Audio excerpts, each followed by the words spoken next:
Hello, today I'm going to talk a little bit about the bridges here of Camp Foster County, not Madison County.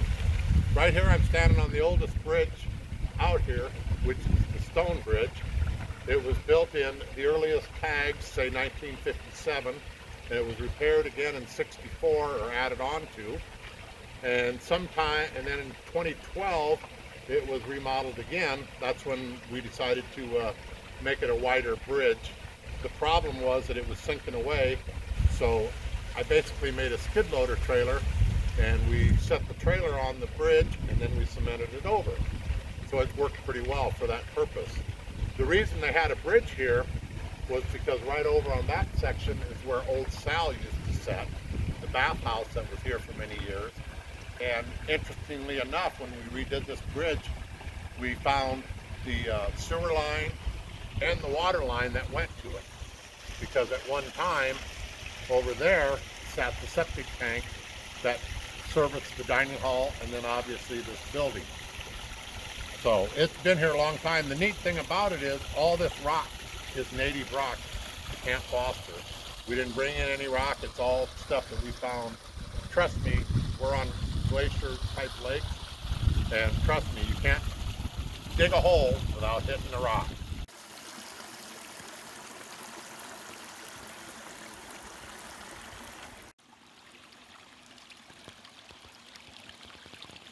And right here you'll notice Slab Falls, at least that's what I always called it.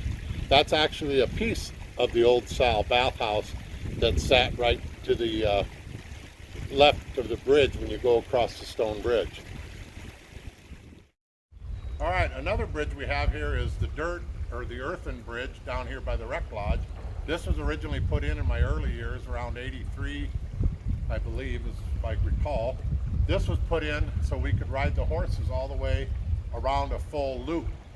As you may or may not know, we didn't get the Seavers property for our use until technically the fall of '86. So it wasn't until '87 that we were able to ride the horses out into the Seavers.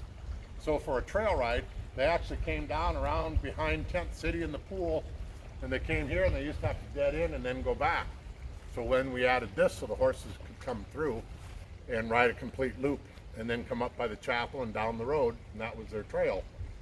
This was actually washed out in 1993 during the great flood year of the Iowa Great Lakes region. And there was a huge rainstorm on a Tuesday night that happened about 5 o'clock, and there was a wall of water that came through here, and I was the last one to cross it, and it went.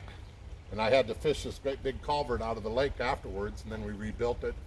Now it's all riprap, and hopefully we'll never have a flood like that again. All right, now we got the famous backwards bridge. An old photo in the alumni hall down in the basement of the dining hall in the storm shelter shows that there was a bridge here in this basic location way back in the earliest years, perhaps the 20s.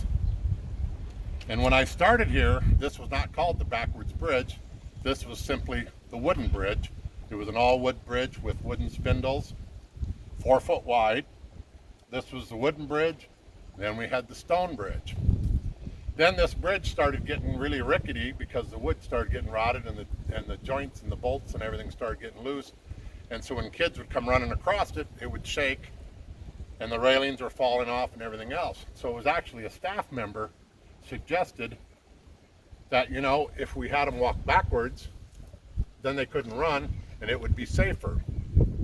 So that's what we did. We decided the backwards bridge was born. We got by, we screwed some plywood down here and we got by with the bridge for another couple years, and then the time came that we finally did replace it.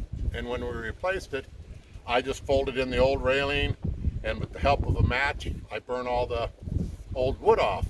And the funny thing was, they say a troll lived underneath there, and lo and behold, this little guy came out. But if you notice, he's a Packer fan.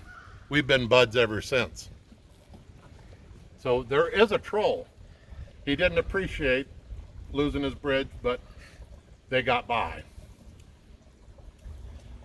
So anyway, I made another steel frame and put this bridge down here. We carried all this railing and everything down. I made it up in the shop, carried it down here by hand, and we placed it on here, got it squared up, leveled up. I welded it all into place, made it a nice 6-foot wide bridge, and everything was good.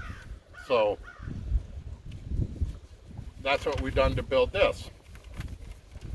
But now I want you to remember that you have to keep the tradition of being a backwards bridge, because this little guy has got friends. Next adventure and history lesson here at camp. Bye for now. Hey, wait a minute. What happened to my shoes?